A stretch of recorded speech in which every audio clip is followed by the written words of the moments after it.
मोदी सरकार की नई कैबिनेट में बिहार से भी कई दिग्गज नेता ने अपनी जगह बनाई। नरेंद्र मोदी देश के नए प्रधानमंत्री के तौर पर शपथ ले ली है। इस बार के लोकसभा चुनाव काफी दिलचस्प रहा। रिजल्ट ने सबको चौंका दिया। मोदी सरकार के कई मौजूदा कैबिनेट मंत्री चुनाव हार चुके हैं। इस लिस्ट में कई बड़े चेहरे शामिल हैं। इनकी इस बार के चुनाव में लुटिया डूब गई है। देश में तीसरी बार मोदी सरकार बनी है। इस बार मोदी मंत्रिमंडल में जदयू का भी धमक दिख रहा है। बिहार से कई दिग्गजों को मंत्री बनाया गया है। मोदी 3.0 कैबिनेट में राज्यसभा सांसद रामनाथ ठाकुर भी मंत्री बने हैं। कई लोगों के मन में ये जानने की इच्छा हो रही होगी कि आखिरकार रामनाथ ठाकुर हैं कौन, इनका अब तक सियासी सफर कैसा रहा।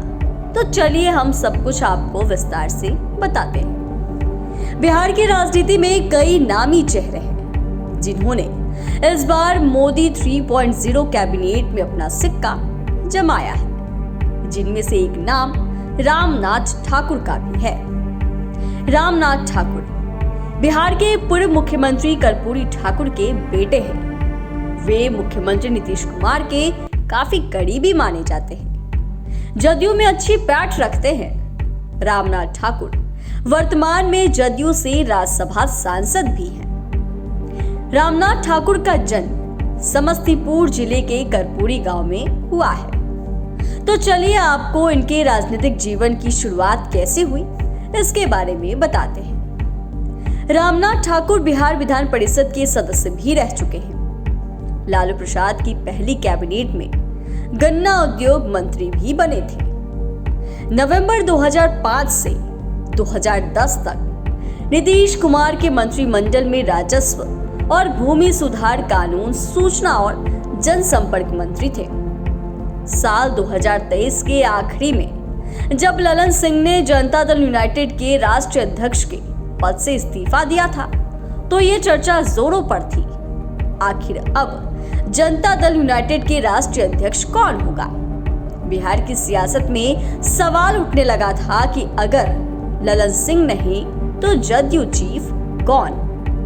पार्टी की कमान किसके हाथ में? तब उस समय ये चर्चा थी कि रामनाथ ठाकुर को राष्ट्रीय अध्यक्ष बनाया जा सकता है। रामनाथ ठाकुर राष्ट्रीय अध्यक्ष हो सकते हैं। जदयू अध्यक्ष पद के लिए एक नाम पार्टी के राज्यसभा सांसद रामनाथ ठाकुर का भी चल रहा था। हालांकि फिर ये भी बातें सामने आई थी कि रामनाथ ठाकुर को अगर अध्यक्ष बनाया गया तो जदयू के अंदर विरोधाभास भी हो सकता है। तब जाकर नीतीश कुमार ने कमान संभाल ली और खुद पार्टी के राष्ट्रीय अध्यक्ष बन गए। बता दें कि रामनाथ ठाकुर की पहचान अपने पिता की तरह ही अति पिछड़ा वर्ग ईबीसी के बड़े नेता के रूप में बनी हुई है।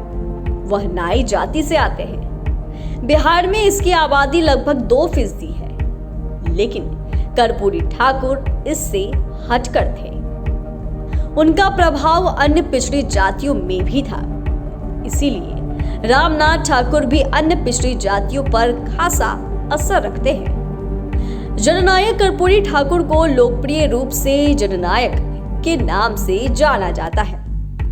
उन्होंने दिसंबर 1970 से जून 1971 तक सोशलिस्ट पार्टी, भारतीय क्रांति दल और दिसंबर 1977 से अप्रैल 1979 तक जनता पार्टी बिहार के मुख्यमंत्री के रूप में कार्य किया। मुख्यमंत्री बने तो बिहार में पिछड़े वर्ग के लिए मुंगेरी लाल आयोग की अनुशंसा लागू कर आरक्षण का रास्ता खोल दिया। कर्पूरी ठाकुर ने ही बिहार बोर्ड की मैट्रिक परीक्षा में अंग्रेजी पास करने की अनिवार्यता को खत्म किया। उन्होंने ही सबसे पहले बिहार में शराबबंदी भी लागू की थी। सरकार गिरने पर राज्य में फिर से शराब के व्यवसाय को मान्यता मिल गई। मंडल कमीशन लागू होने से पहले कर्पूरी ठाकुर बिहार की राजनीति में वहां तक पहुंचे जहां उनके जैसी पृष्ठभूमि से आने वाले व्यक्ति के लिए पहुंचना लगभग असंभव ही था। वे बिहार की राजनीति में गरीब गुरबों की सबसे बड़ी आवाज बनकर उभरे थे। 24 जनवरी 1924 को समस्तीपुर के पितौंझिया अब कर्पूरी ग्राम में जन्मे कर्पूरी ठाकुर बिहार में एक बार उप मुख्यमंत्री, 2 बार मुख्यमंत्री और दशकों तक विधायक और विरोधी दल के नेता रहे।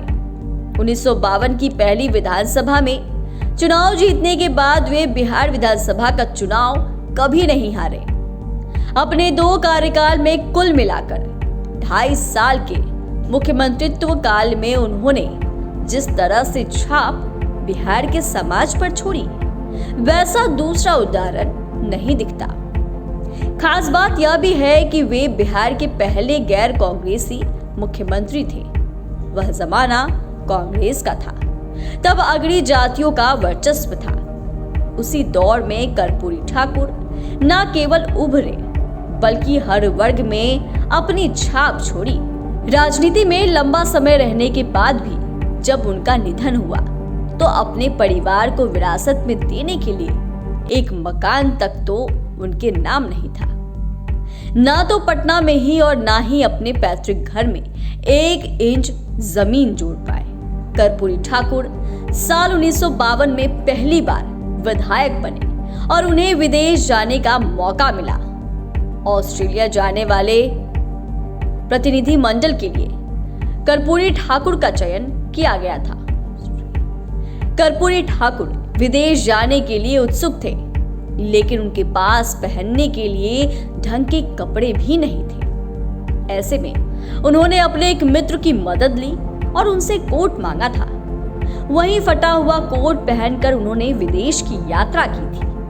उनके बेटे रामनाथ ठाकुर ने यह किस्सा शेयर किया था। रामनाथ ठाकुर जदयू से राज्यसभा सांसद हैं।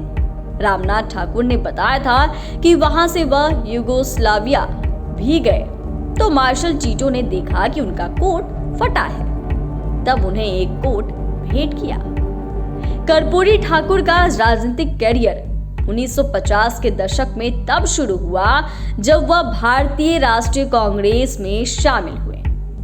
वह तेजी से आगे बढ़े और पार्टी में एक प्रमुख नेता बन गए। ठाकुर अपने मजबूत सिद्धांतों और सामाजिक न्याय के प्रति प्रतिबद्धता के लिए जाने जाते थे। 1970 में ठाकुर को बिहार के मुख्यमंत्री के रूप में चुना गया। ठाकुर को सबसे महत्वपूर्ण उपलब्धि सरकारी नौकरियों और शैक्षणिक संस्थानों में आरक्षण नीति का कार्यान्वयन था। ठीक उसी तरह रामनाथ भी अपने पिता की राह पर चले और अति पिछड़ों के बड़े नेता बने और अब मोदी कैबिनेट में मंत्री पद की शपथ लेकर मोदी कैबिनेट का हिस्सा बन गए हैं।